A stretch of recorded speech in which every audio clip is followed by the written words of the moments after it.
Some great reporting on the island, and he just filed this report for us.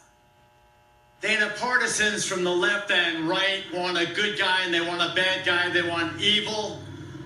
They want competence. They want incompetence. The fact of the matter is Puerto Rico was a disaster waiting to happen. The electrical grid on this island is entirely suspect. The Puerto Rico Electric Power Authority is bankrupt. They have been scrimping on maintenance for years. I was here in September 2016. They were blacked out for 3 days just because of a fire in a single power plant. The cabling, 16,000 miles of wires stretching throughout the villages and cities here on the island of Puerto Rico, are antiquated and very poorly maintained. The power stations themselves, ironically, and that is the bitter irony, are functioning perfectly. But there is no way to get the electric cables, the electric power from the power plants to the people who need them. That's why there is no fuel. They can't pump the gas from the tanks in the ground. That's why there's no water in these high-rise buildings. I call them the zombie condos, because there is no power, no electrical power to run the elevators. That's why this situation is so very dire. The main culprit, two female names, Irma and Maria, two historic storms that hit this island back to back. Maria came ashore with 155, 160 mile an hour winds. This system had no chance of withstanding against that kind of power.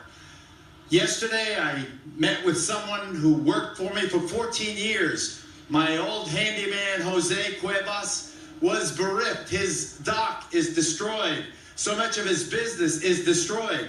His daughter, Natalie, was actually my secretary at Fox News. Before I get back to the story about the power situation, here's what Natalie had to say about when Maria came ashore. It was very tough.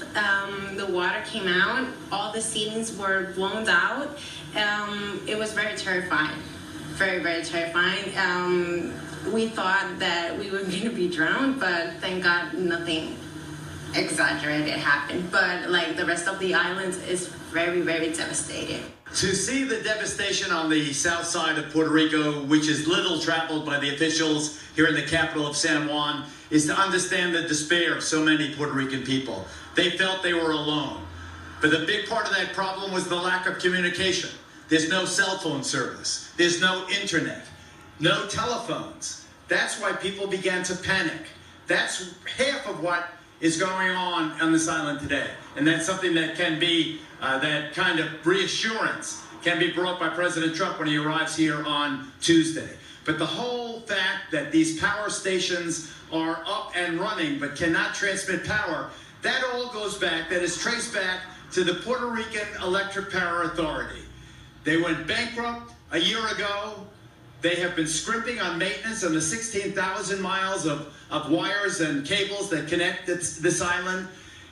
I think that they should be absolutely criminally investigated for gross negligence, if not criminal incompetence. When the president comes bringing his message of reassurance to the Puerto Rican people, he will also have to decide what to do about the infrastructure on this battered island.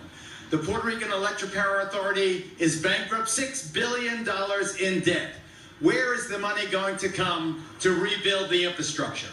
In World War II, when the war was over, they had the Marshall Plan. The Marshall Plan rebuilt Europe from the ashes and chaos of World War II.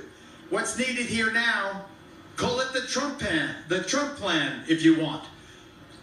A man who's built impressive hotels and other buildings, if he seeks the American people's consent to spend billions of dollars to rebuild Puerto Rico, I think that the infrastructure can be replaced, it can be repaired. Absent that, I think this will happen the next time there's a storm comes blowing this way. In San Juan, Puerto Rico, Geraldo Rivera, Dana, back to you.